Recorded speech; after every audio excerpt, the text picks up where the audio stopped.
Welcome back to Muscle in the Morning. I'm Dave Palumbo, and today is Monday, January 8th, 2018. And let's find out what's going on in the world of bodybuilding and fitness.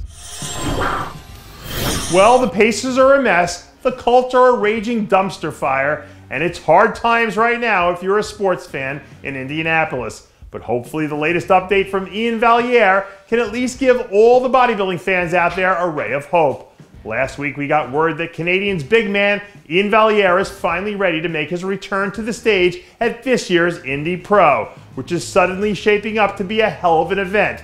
After taking last year off to retool the proverbial machine, I'm sure that Valliere is probably feeling the weight of some heavy expectations right about now. But if he can bring back that nasty 1990s conditioning that we've seen and throw that down on top of some new muscle, it seems like a sure bet that we see him vying for a spot in the first call-out. I personally think there's something admirable about guys who go about handling their business without the need for a whole lot of fanfare. And longtime veteran Ronny Rockel definitely fits that description. In typical Rockel fashion, over the weekend, the perennial Olympian dropped a random update on his fans, showing off a few of the assets that made him one of the real surprises of the 212 division last year.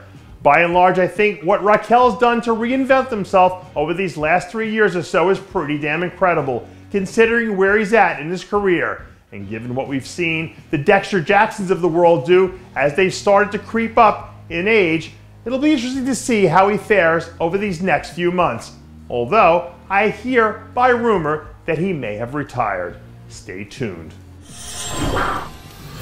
There's a moment before the gun sounds at every race when one runner in the field just knows he's about to blow away the lineup. And from where I'm sitting, 212 Pro Fello Cambronero looks like he wants to come out and be that guy. Over the last few weeks, Team Cambronero has been trickling out little nuggets here and there that definitely add a little bit of intrigue to the new season. If you're a 212 fan, remember it was just a few years ago that we saw Cambronero reel off back-to-back wins on his way to an 8th place Olympia finish. So if he and his crew finally got that old mojo back, all of a sudden that crowded mess at the top of the division just got a little bit more crowded. It isn't every day that we see a former Olympia champ try to shift gears and test the waters in a new division. But it looks like that's exactly what your first ever men's physique Olympia champ, Mark Anthony, is about to do. After spending the better part of the last 2 seasons revamping his physique from the sidelines, word on the street is that Anthony and his team are looking to target a date later this season for his classic physique debut. Given the depth in the division, even as an optimist, I would say that rising to the top of the class is a pretty tall order. But when you're someone who's permanently got that championship swagger like Anthony, you never really quite know what might be possible. It's been so cold in my old home state of New York lately that you have to be a crazy person to want to go outside. But apparently not even the ice of the 2018 season is enough to slow down 212 powerhouse Marco Rivera. Over the weekend, Rivera managed to brave the cold long enough to knock out a little bit of leg day action.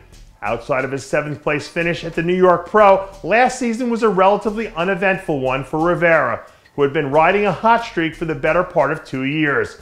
But maybe a little time off will be just what the doctor ordered, so Marco can get back to his winning ways and maybe even bring the New York Pro crown back home with him in the process. And that does it for yet another edition of Muscle in the Morning. I'm Dave Palumbo, reminding you to always be true to your passions, and make sure to follow us on Facebook, Twitter, and Instagram.